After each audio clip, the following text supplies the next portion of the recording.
नमस्कार सभी को। जैसा कि आपको पता है कि सत्ता के नए केंद्र के बारे में मैं आपको बता चुका हूं। इस चैप्टर को हम शुरू कर रहे हैं। क्षेत्रीय संगठन की जहां तक बात है कि सत्ता के नए केंद्र के रूप में हमने पहले क्षेत्रीय संगठन की बात कर रहे हैं। क्षेत्रीय संगठन में मैं पहली वीडियो में यूरोपीय संघ के बारे में बता चुका हूं। उसके बाद दूसरी वीडियो आसियान के बारे में आपसे चर्चा हुई। आज जो हम बात करेंगे वो सार्क को लेकर करेंगे। एक एक वीडियो एक एक टॉपिक पर बनाएंगे। आज सार्क के बारे में बात करेंगे, यानी दक्षेस के बारे में बात करेंगे।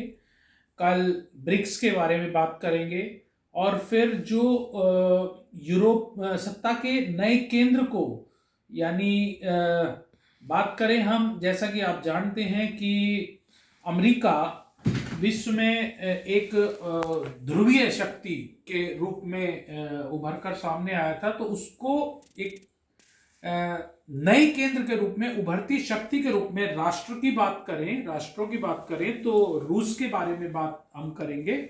जैसा कि मैं पहले भी बता चुका हूं, हम चीन के बारे में बात करेंगे, हम इजराइल के बारे में बात करेंगे और हम बात करेंगे आज के भारत की बात, आज वर्तमान में भारत की महत्वपूर्ण स्थिति के बारे में, जो आज भारत एक उभरती हुई शक्ति के रूप में और एक चैलेंज के रूप में जो दूसरे देशों के लिए, विश्व के लिए भारत उभरती हुई शक्ति के प्रतीक के रूप में, हम सत्ता के नए केंद्र के रूप में हम इस पर चर्चा बाद में करेंगे।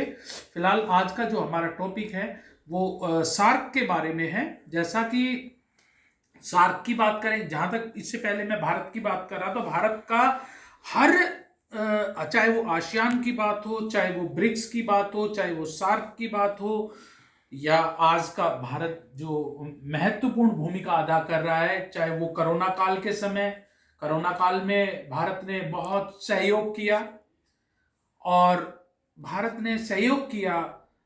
आज के समय दवाइयों की बात करें हम, तो किस तरह से दवाइयां दूसरे देशों को, जो पड़ोसी देश है, नेपाल की बात करें हम, या बात करें हम जो हमारे और जो देश हैं, यहाँ तक कि विश्व की महाशक्ति जो लोकतांत्रिक देश अमेरिका की बात करें, तो अमेरिका को भी हमने जो टैबलेट्स वगैरह हैं वो प्रोवाइड कराई हैं।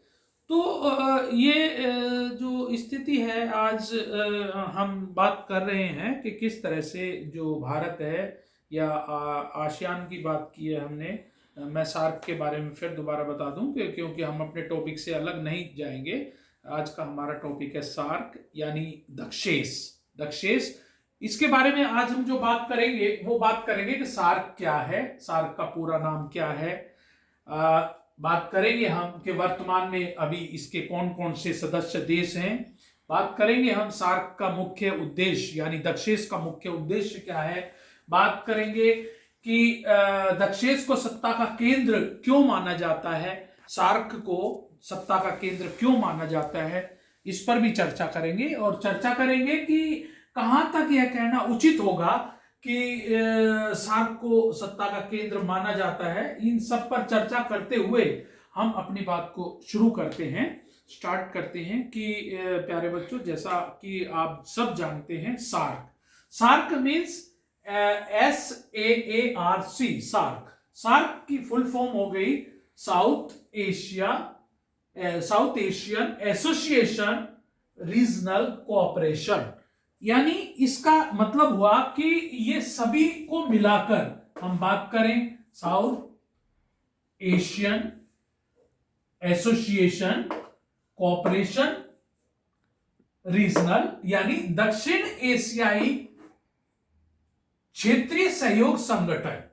दक्षिण एशियाई क्षेत्रीय सहयोग संगठन जो साउथ एशिया के अंदर आपस में कोऑपरेट की भावना करता है। अब इसके बारे में बात करें कि इसका जो पूरा नाम हो गया, south Asian association regional cooperation, इसका पूरा नाम, सार्क का पूरा नाम। और ये बता दें कि ये कब बना, इस जो हमारे चार्टर पर साइन हुए वो 8 दिसंबर 1985 8 दिसंबर 1985 को सार्क की स्थापना हुई और इसमें उस समय जो 1985 की बात करें तो उस समय 7 देश थे, अफगानिस्तान नहीं था।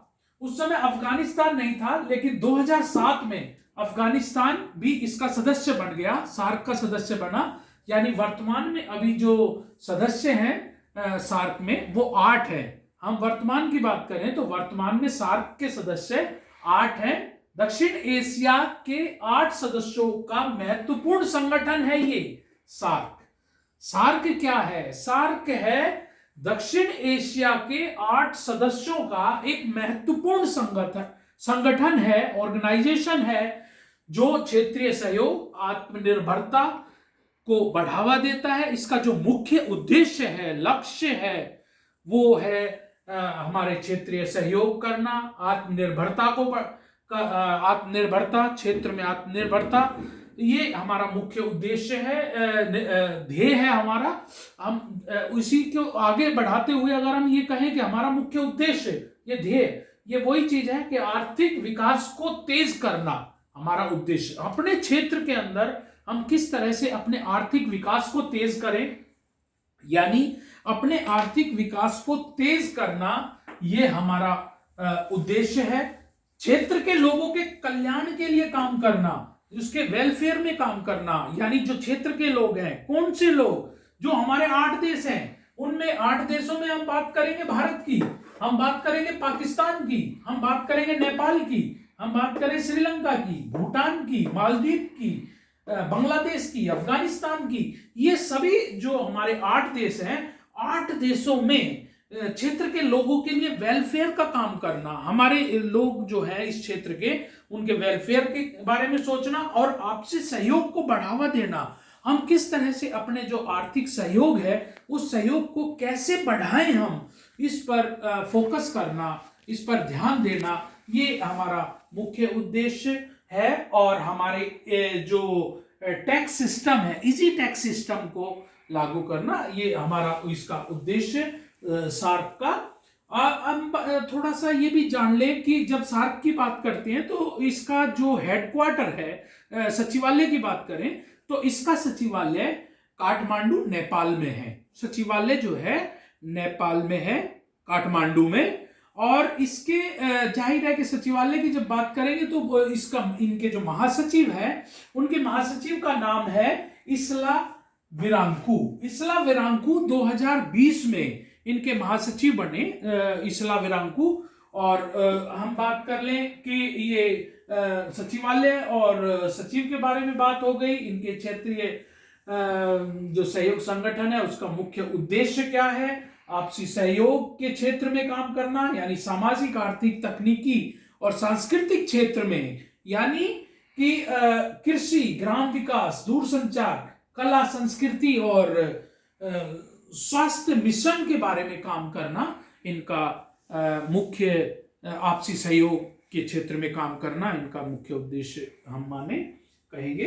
तो ये सार्क जो है, सार्क में भी भारत की महत्वपूर्ण भूमिका है, बहुत इंपॉर्टेंट रोल अदा करता है सार्क में भी। जैसे आसियान की हमने बात की थी, ठीक उसी तरह से भारत का जो अहम रोल है विश्व में, तो सभी वर्ल्ड में तो भारत का रोल है ही। यूएनओ की बात करें, यूएनओ के हम सुरक्षा परिषद की बात करें या दूसरे देशों की बात करें तो उसमें भी भारत का अहम रोल है। लेकिन क्योंकि हम सार्क चैप्टर को पढ़ा रहे हैं, सार्क के बारे में बात कर रहे हैं, तो हम सार्क में भी भारत का अहम रोल, बहुत महत्वपूर्ण रोल है।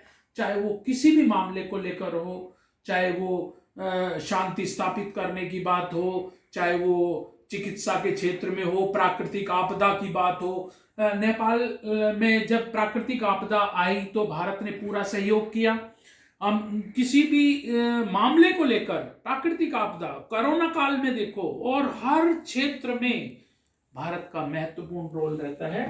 तो विद्यार्थियों, प्यारे बच्चों, आप इस बात को समझेंगे और इस बात को समझते हुए अगर एग्जाम में हम, अच्छा, ये दक्षेश को सत्ता का केंद्र कहना क्यों उचित है? मैं इस बात को इसलिए कह रहा हूं कि दक्षेश को सत्ता का केंद्र कहना, सत्ता का केंद्र कहना इसलिए उचित है क्योंकि इसमें भारत भी अहम भूमिका अदा कर रहा है, साउथ एशिया के अंदर अपनी महत्वपूर्ण भूमिका अदा कर रहा है।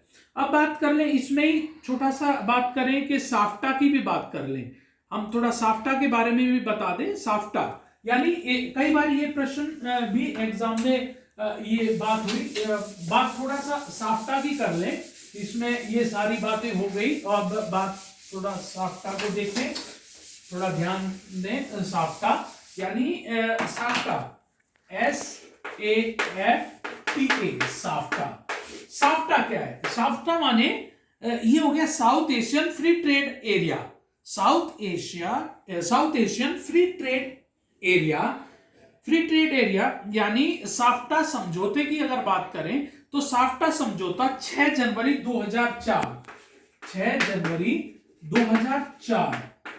2004 में साफ्टा, ये 2004 को इस्लामाबाद के पाकिस्तान में चल रहे 12 शिखर सम्मेलन के समय, जो 12 शिखर सम्मेलन था उस समय इस पर साइन हुए थे। कहां पर साइन हुए? इस्लामाबाद में।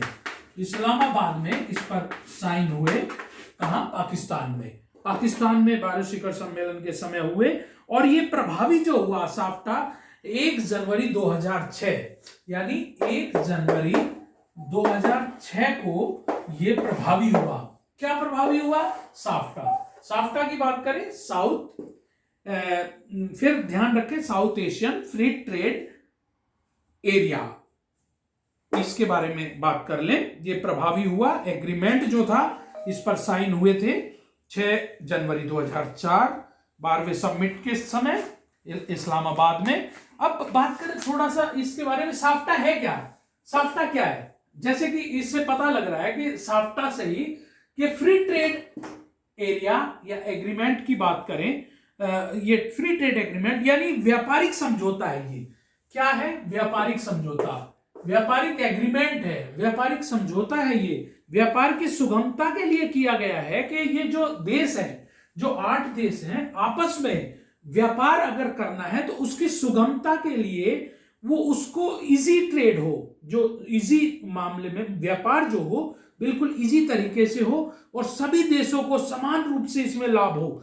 जो सभी देश है, जो आपसी देश है, जो इसके सदस्य देश हैं, उसको बिल्कुल समान रूप से लाभ हो, सभी को लाभ हो। और टैक्स सिस्टम को समाप्त करना या आसान करना, जो भी है, कोई टैक्स आसान करना है या समाप्त करना है, फ्री करना है, तो इस पर भी साफ्टा के तहत एग्रीमेंट हुआ। और इसके बारे में, क्योंकि हमने साफ्टा, जब हम सार्क के बारे में बात करते हैं तो थोड़ा सा इसके बारे में भी हमें जानना जरूरी है कि आखिर ये साफ्टा, इसके अंतर्गत ये क्या है, ये साफ्टा, इस पर भी हमें थोड़ी सी चर्चा कर लेनी चाहिए थी और इसके बारे में थोड़ा बता दिया। इंपॉर्टेंट बात क्या है? इंपॉर्टेंट बात है कि भारत सार्क के सभी देशों के साथ सीमाओं के अलावा भाषा की बात हो, धर्म की बात हो, संस्कृति के आधार पर वो जुड़ा हुआ है। अगर इसकी बाउंड्रीज को देखें, अगर पड़ोसी देशों के बाउंड्रीज देखें, भारत का जो मानचित्र देखें, तो उस मानचित्र के आधार पर भी जब हम बात करते हैं, मैप को देखें, तो ये सभी चीजें भाषा, धर्म, संस्कृति के आधार पर जुड़ा हुआ है।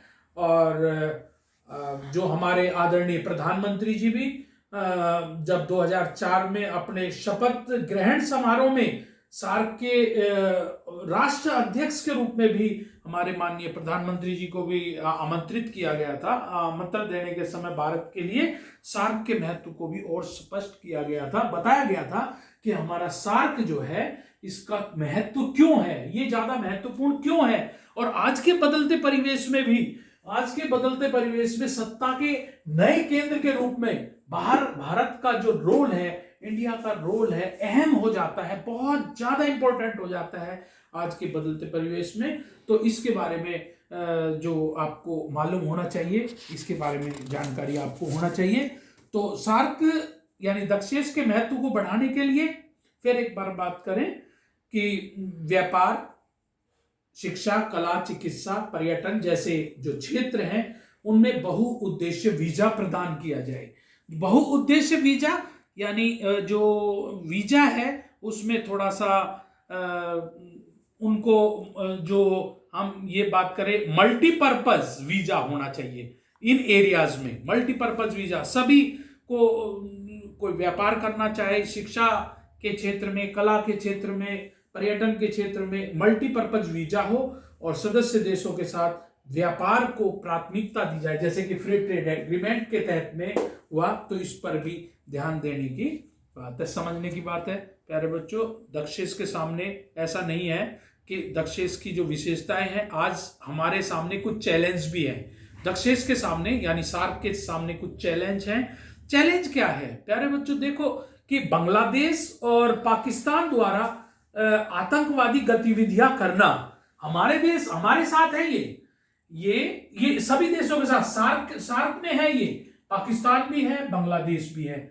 और ये दोनों ही, पाकिस्तान और बांग्लादेश की बात करें तो ये आतंकवादी गतिविधियां जो है ये करते हैं। हम अफगानिस्तान की अभी देखें तो अभी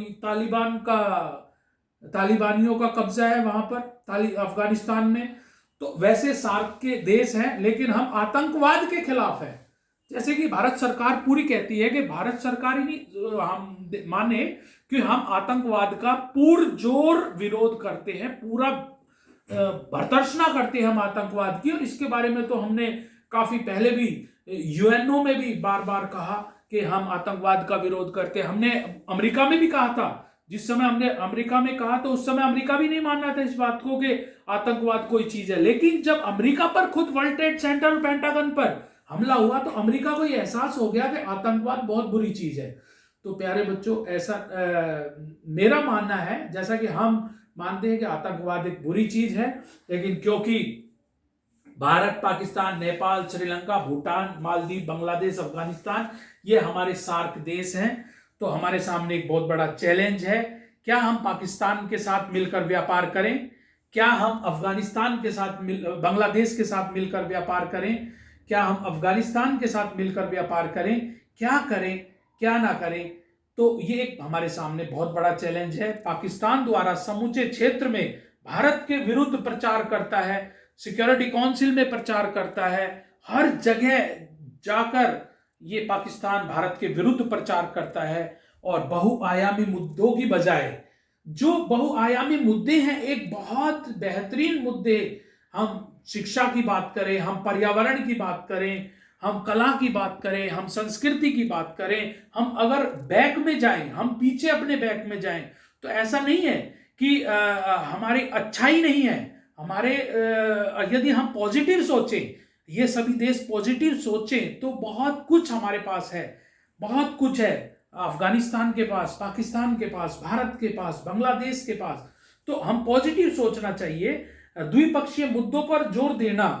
और कुछ सदस्य देशों द्वारा भारत के प्रति गलत धारणा है कि कुछ सदस्य ये मानते हैं कि भारत इस क्षेत्र में अपना प्रभुत्व जमाना चाहता है। ऐसा नहीं है प्यारे बच्चों, भारत हमेशा हमेशा शांति की दिशा में काम करता है और भारत हमेशा प्रयास करता है कि चाहे वो सार्क हो, आसियान हो, ब्रिक्स की बात हो, हम चर्चा करेंगे ब्रिक्स पर भी, तो भारत का हमेशा पॉजिटिव एटीट्यूड रहा है। लेकिन वो मानते हैं कि ये गलत धारणा है कि भारत इस क्षेत्र में अपना प्रभुत्व जमाना चाहता है।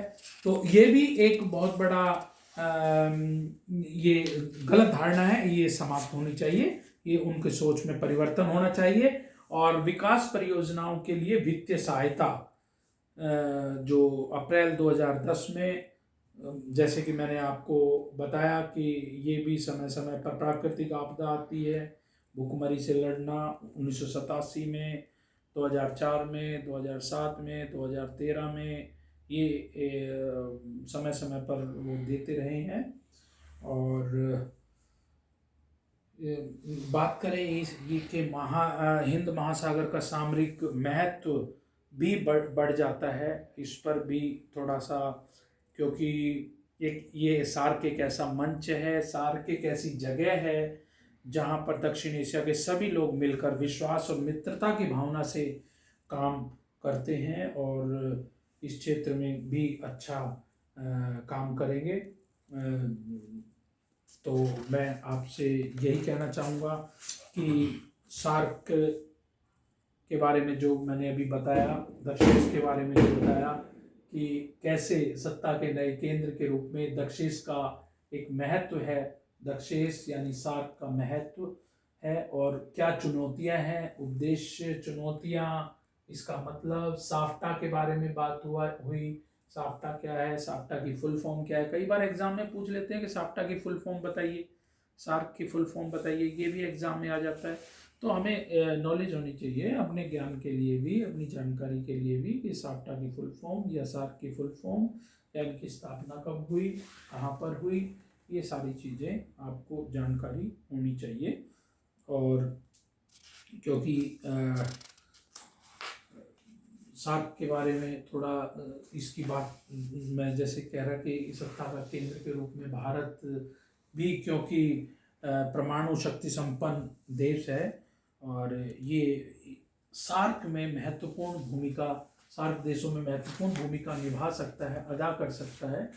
तो और करता भी है, कर सकता नहीं, भारत का महत्वपूर्ण रोल होता है। तो इसलिए भी जो इसका महत्व, सत्ता के नए केंद्र कहना सार्क को, ये उचित ही होगा। और हम जो बात इसी के साथ हम जो सार्क को के बारे में जो बात हुई, आज अपने टॉपिक को यहीं विराम देंगे। आज सार्क के बारे में हमारी बात हुई, कल हम ब्रिक्स के बारे में नई टॉपिक, नया वीडियो लेकर आएंगे।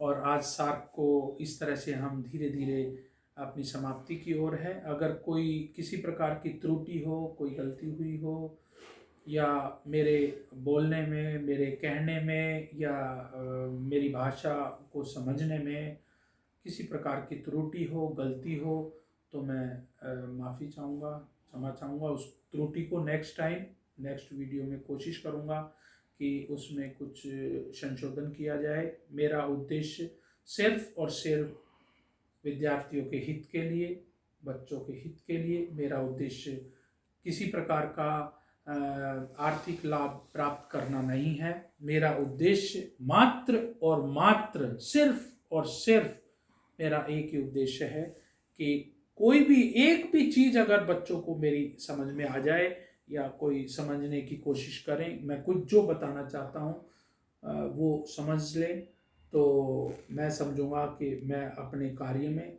सफल हो रहा हूँ, और मैं सफलता की ओर आगे बढ़ रहा हूँ। प्लीज़ मेरी, अगर आपको लगता है कि कहीं गलतियाँ हैं तो आप बता सकते हैं, और मैं नेक्स्ट सुधार करूँगा, सुधार करने की कोशिश करूँगा। इसी के साथ धन्यवाद, नमस्कार, जय हिंद।